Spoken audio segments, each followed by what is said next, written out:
Depuis plusieurs décennies, des preuves de la théorie de l'évolution s'accumulent les uns après les autres. Pourtant le récit de la création selon la Bible est encore très bien accueilli par des millions de personnes. Non seulement nous allons parler de ces deux théories mais on va aussi parler des récits alternatifs comme les théories que les humains viendraient d'autres planètes et d'autres croyances et ainsi de suite.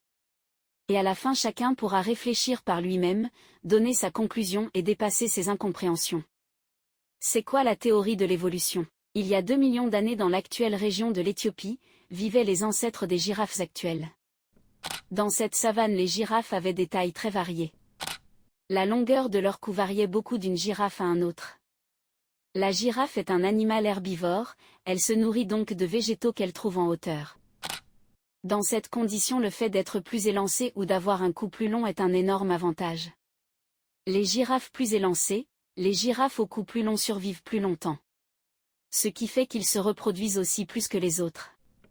C'est ainsi qu'au fil des générations, la part les girafes plus élancées et au cou plus augmente lentement. Au fil des millénaires, ils deviennent la majorité, et après 2 millions d'années, c'est devenu la norme.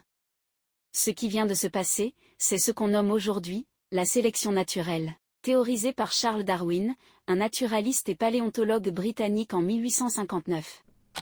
Depuis des découvertes de fossiles s'enchaînent, des analyses d'ADN et la constitution des ancêtres des girafes que nous connaissons aujourd'hui viennent confirmer cette théorie. C'est l'exemple du Civaterium, qu'on réussit à constituer grâce aux fossiles et au ADN, et qui vivait il y a plus d'1 million d'années en Afrique et en Asie. Maintenant qu'en est-il des hommes ? Il y a environ 7 millions d'années, en Afrique, existaient plusieurs types de primates. Certains primates vivaient dans les arbres. Mais à cette époque, le climat changea, les forêts reculèrent et laissèrent place à de vastes savanes. Les individus capables de se tenir debout pour voir au loin et se déplacer plus facilement eurent plus de chances de survivre.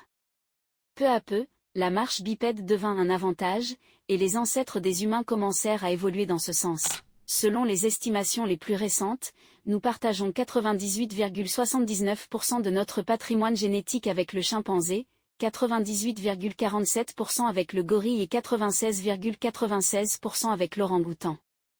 Je vous donnerai bientôt toutes les sources des recherches scientifiques. Il y a environ 2,5 millions d'années, une nouvelle espèce devient la norme Homo habilis. Ces premiers humains avaient un avantage décisif, un cerveau plus développé, leur permettant d'inventer des outils en pierre pour couper la viande et briser les os. Ceux qui savaient mieux utiliser ces outils survivaient plus facilement, et leurs enfants héritaient de cette intelligence grandissante. L'évolution de l'intelligence humaine est étroitement liée à l'évolution du cerveau humain et à l'origine du langage. Puis vint une découverte capitale, le feu. Il y a environ 1,5 million d'années, Homo erectus apprit à contrôler le feu. Ceux qui savaient l'utiliser pouvaient mieux se protéger des prédateurs, se réchauffer et cuire leurs aliments, ce qui améliorait leur digestion et leur santé. Encore une fois, la sélection naturelle favorisa ceux qui maîtrisaient cet avantage. Il y a 300 000 ans, plusieurs espèces humaines coexistaient, l'homme de Néandertal en Europe, l'homme de Denisova en Asie, et Homo sapiens en Afrique. Mais au fil du temps, seul Homo sapiens survécut. Pourquoi ? La réponse simple est qu'il était plus adapté à tout ce qu'on a vu précédemment. Il faut noter que l'évolution n'est pas linéaire mais plutôt plus hasardeuse et aléatoire. L'histoire ne s'arrête pas là. L'évolution humaine continue aujourd'hui, mais sous d'autres formes. Et cela ne peut être visible qu'après des milliers d'années. Ainsi, depuis les premiers primates jusqu'à l'homme moderne, chaque étape de notre évolution a été marquée par la sélection naturelle. Seuls les plus adaptés ont survécu, façonnant peu à peu l'être humain tel que nous le connaissons aujourd'hui. Le récit de la création, le cas de la Bible. Le récit biblique raconte comment Dieu créa l'univers en 6 jours avant de se reposer le 7e jour. Peut-être que vous n'êtes pas chrétien et si c'est le cas, je vous invite quand même à y prêter d'attention, ça va être très crucial pour la suite. D'abord la création du monde. Dans le premier récit, la création suit un ordre précis. Le premier jour, Dieu crée la lumière, séparant ainsi le jour et la nuit.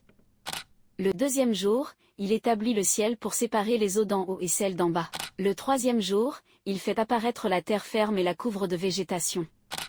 Le quatrième jour, il crée les astres, le soleil, la lune et les étoiles, pour marquer le temps. Le cinquième jour, il peuple les mers de poissons et le ciel d'oiseaux. Enfin, le 6e jour, il crée les animaux terrestres et façonne l'homme à son image, lui donnant autorité sur toute la création.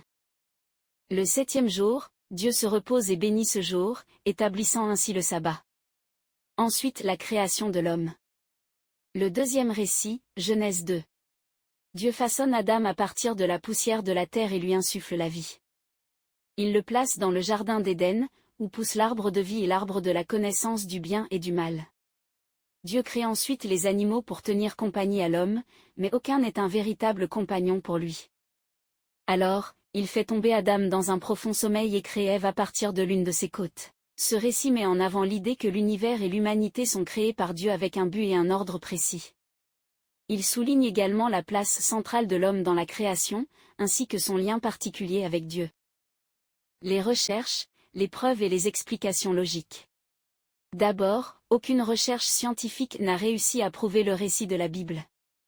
Ensuite, les preuves de l'existence du Jardin d'Éden ne sont en réalité que des spéculations. Enfin, la seule explication logique est celui de la symbolique. Je m'explique. La Bible a tendance à utiliser des métaphores. D'ailleurs, la majorité des enseignements de Jésus, dit-on, se fait en paraboles. Ce ne sont pas des récits directs mais des allusions et des descriptions qu'on peut ensuite utiliser dans des récits. Les autres théories peu connues. La panspermie est une théorie selon laquelle la vie sur Terre aurait été apportée depuis l'espace, via des météorites ou des comètes transportant des micro-organismes ou des molécules organiques. L'idée est que ces éléments ont survécu aux conditions de l'espace et ont été déposés sur notre planète, permettant l'émergence de la vie. Cette hypothèse repose sur la capacité de certains micro-organismes à résister à des conditions extrêmes, mais elle reste controversée et difficile à prouver. La théorie de la simulation suggère que la réalité dans laquelle nous vivons pourrait être une simulation informatique créée par une civilisation avancée. Selon cette idée, nous serions des entités conscientes existant dans un programme informatique, semblable à un jeu vidéo, et tout ce que nous percevons comme réel serait en fait une illusion numérique. Cette hypothèse a été popularisée par des philosophes et des scientifiques comme Nick Bostrom, qui a proposé que si une civilisation pouvait créer des simulations suffisamment réalistes, il serait possible que nous soyons en train de vivre dans l'une d'elles. Les partisans de cette théorie pointent des avancées technologiques qui rendent ce type de simulation envisageable, tandis que d'autres la considèrent comme spéculative et difficile à prouver. La grande question. Qui a raison? 1. La théorie de l'évolution est le plus crédible jusqu'à ce jour et toutes les sources sont descriptions pour les plus curieux d'entre vous. 2. Aucune preuve scientifique ne confirme le récit biblique de la création, et les preuves du Jardin d'Éden restent spéculatives. Certaines personnes qui soutiennent cette théorie affirment que la Bible donne une explication symbolique et spirituelle, tandis que la science s'appuie sur des preuves physiques et des observations.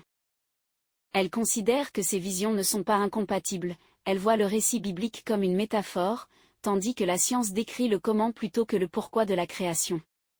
Tandis que d'autres la rejettent complètement en balayant d'un revers de la main toutes les preuves de l'évolution. En d'autres mots, ils ne veulent rien entendre sur la théorie de l'évolution. 3. Les autres théories comme le fait qu'on viendrait d'une autre planète ou qu'on est dans une simulation. Non seulement il n'y a quasiment rien de solide pour le soutenir mais personnellement, je n'arrive pas à y croire. En conclusion, l'évolution est la plus crédible, et la Bible est plus une métaphore qu'un récit exact. Après tout, ça reste des théories.